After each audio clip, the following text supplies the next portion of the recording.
South इंडियामध्ये जशी idli famous आहे, तसंच तेथील चटण्या देखील खूप जास्त फेमस आहेत.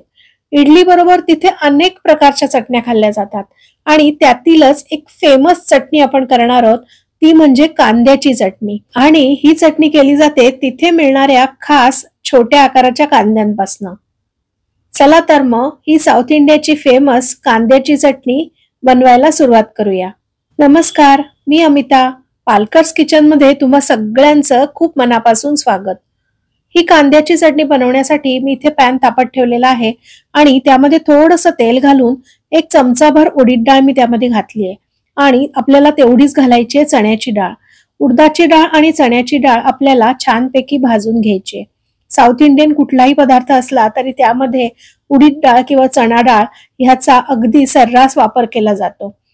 ही उडीद डाळ आणि चणा डाळ आपल्याला फक्त 1 ते 2 मिनिटच भाजून घ्यायची. त्यानंतर त्यामध्येच मी 7 ते 8 लसणीच्या पाकळ्या घातलेत. थोडंसं आलं सुद्धा आपल्याला त्यामध्ये घालायचं आहे आणि हे सगळं पुन्हा एकदा एकत्र भाजून घ्यायचंय. हे सगळं भाजून झाल्यानंतर आपण त्यामध्ये घातलाय कढीपत्ता. कढीपत्ताही थोडासा आपल्याला भाजून घ्यायचा आहे. आता आपल्याला त्यामध्ये सगळ्यात महत्वाचा इन्ग्रेडियंट घालायचा आहे, तो म्हणजे हे छोटे कांदे. आपण कांद्याची चटणी करतोय त्यामुळे कांद्याची क्वांटिटी यामध्ये थोडीशी जास्त आहे.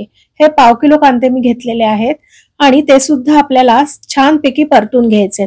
थोडासा हलकासा त्याचा रंग बदलेल इतपत आपल्याला ते परतून घ्यायचे. कांद्याचा आकार छोटा असल्यामुळे ते काही मी चिरून घेतलेले नाहीयेत, अख्खेच वापरतेय. आमच्या इथे हे मद्रासी कांदे अगदी सर्रास मिळतात, पण तुमच्या इकडे जर हे अवेलेबल नसतील तर तुम्ही ह्या कांद्यांच्या ऐवजी साधे कांदे सुद्धा वापरू शकता. साधे कांदे वापरून ही चटणी तितकीच छान होते. पण या कांद्यांची चव थोडीशी गोडसर असते आणि आपण जे नॉर्मल भाजीत कांदे वापरतो ते थोडेसे तिखट असतात, एवढाच त्यातला फरक आहे. कांदे भाजून झाल्यानंतर आता मी ह्यामध्ये टोमॅटो घातलेत. 2 मीडियम साईजचे टोमॅटो बिया काढून यामध्ये मी घातलेले आहेत. तुम्ही बियांसकट वापरले तरी सुद्धा चालू शकतं. आता हे सगळं आपल्याला एकत्र परतून घ्यायचंय आणि कांदा आणि टोमॅटो दोन्ही शिजेल इतपत आपल्याला ते परतत राहायचंय. अगदी त्याचं मेण करायचं नाही आपल्याला शिजवून, फक्त ते साधारणपणे 70 ते 80% शिजलं पाहिजे. नाहीतर चटणीला कच्चट कांद्याची चव लागेल आणि मग चटणी छान लागणार नाही. म्हणून कांदे शिजेपर्यंत आपण ते परतून घेऊया.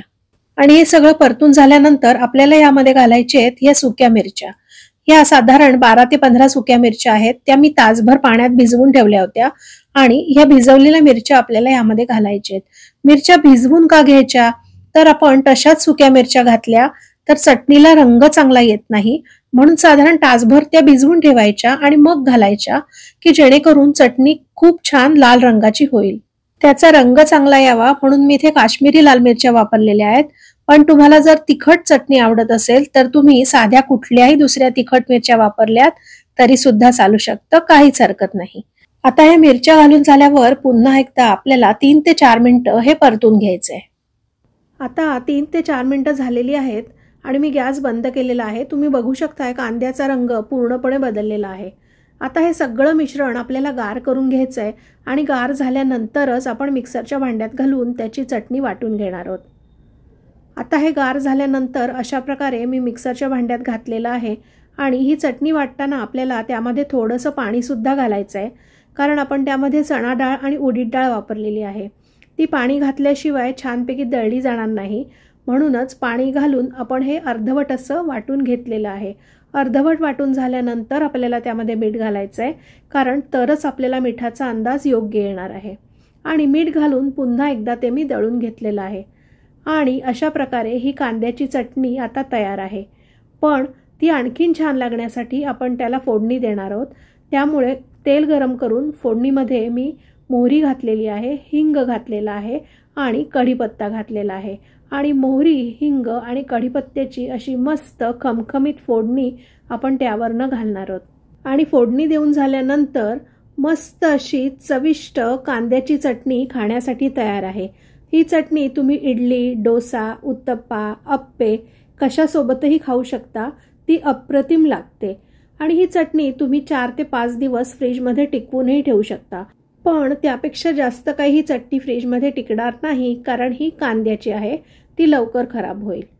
अशा प्रकारे कांद्याची चटणी जर तुम्ही कधी करून बघितली नसेल तर एकदा तरी नक्की करून बघा. आणि हो, कशी झाली होती ते मला कमेंट करून सांगायला विसरू नका. आपण पुन्हा एकदा भेटूया अशाच एका मस्त व्हिडिओमध्ये. तोपर्यंत बाय.